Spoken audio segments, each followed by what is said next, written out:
എന്താണ് gold ETF? Gold ETF എന്നത് gold exchange traded fund എന്നതിൻ്റെ ചുരുക്കപ്പേരാണ്. ഇതൊരുതരം മ്യൂച്വൽ ഫണ്ട് സ്കീമാണ്.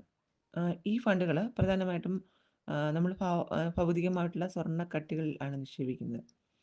ഇതൊരു ഡിജിറ്റൽ നിക്ഷേപ മാർഗമാണ്. ഇപ്പം നിങ്ങൾ നേരിട്ട് സ്വർണം വാങ്ങുന്നതിന് പകരം സ്വർണത്തിൻ്റെ വിലയെ അടിസ്ഥാനമാക്കിയുള്ള യൂണിറ്റുകളായിട്ടാണ് നമുക്കിവിടെ വാങ്ങാൻ സാധിക്കുക.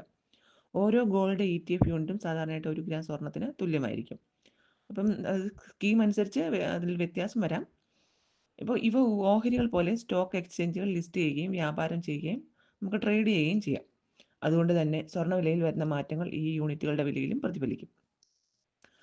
ഈ ഗോൾഡ് ETF പ്രധാന സവിശേഷതകൾ എന്ന് പറയുന്നത് ഇവ ഭൗതിക സ്വർണത്തിൽ നിക്ഷേപിക്കുന്നതിനേക്കാൾ പല സവിശേഷതകളോടെയാണ് വരുന്നത്.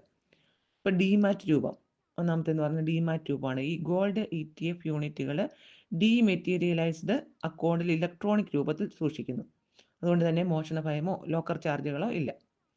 അത് മറ്റൊരു ഗുണമെന്ന് പറയുന്നത് ഉയർന്ന പരിശുദ്ധിയാണ്. ETF നിക്ഷേപത്തിനായിട്ട് വാങ്ങുന്ന സ്വർണം 99.5% പരിശുദ്ധിയുള്ള സ്വർണ്ണക്കട്ടികളാണ്. ഇനി ഒന്നെന്ന് പറഞ്ഞാൽ ലിക്വിഡിറ്റിയാണ്, പണലഭ്യത. സ്റ്റോക്ക് എക്സ്ചേഞ്ചിൽ ഓഹരികൾ വാങ്ങുകയും വിൽക്കുകയും ചെയ്യുന്നത് പോലെ എളുപ്പത്തിൽ ഇത് വാങ്ങാനും വിൽക്കാനും കഴിയും.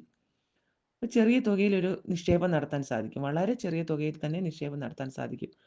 1 ഗ്രാം സ്വർണത്തിന് തുല്യമായ 1 യൂണിറ്റ് മുതൽ നിക്ഷേപം ആരംഭിക്കാം. അതുപോലെ തന്നെ സുതാര്യമായ വിലയാണ്. ഇതിൻ്റെ വില പൂർണ്ണമായും ആഭ്യന്തര സ്വർണ്ണവിലയെ ആശ്രയിച്ചിരിക്കുന്നത് കൊണ്ട് വില നിർണ്ണയം വളരെ സുതാര്യമാണ്. അതുപോലെ തന്നെ വിൽക്കുമ്പോൾ പണം കിട്ടുക എന്നുള്ളതാണ്. ഗോൾഡ് ETF വിൽക്കുമ്പോൾ നിങ്ങൾക്ക് ലഭിക്കുന്നത് സ്വർണത്തിന് തുല്യമായിട്ടുള്ള പണമാണ്. പിന്നെ അതുപോലെ തന്നെ ചില വലിയ നിക്ഷേപങ്ങൾക്ക് മാത്രം സ്വർണ്ണമായി മാറ്റിയെടുക്കാൻ ഓപ്ഷനുണ്ട്. ഇതെങ്ങനെയാണ് നിക്ഷേപിക്കാൻ സാധിക്കുക? ഗോൾഡ് ETF നിക്ഷേപിക്കാൻ ഒരു ട്രേഡിംഗ് അക്കൗണ്ടും ഒരു ഡിമാറ്റ് അക്കൗണ്ടും ആവശ്യമാണ്. സ്റ്റോക്ക് ബ്രോക്കർ മുഖേനയാണ് ഓഹരികൾ വാങ്ങുന്നത് പോലെ തന്നെ ഇതും വാങ്ങുകയും വിൽക്കുകയും ചെയ്യുന്നത്.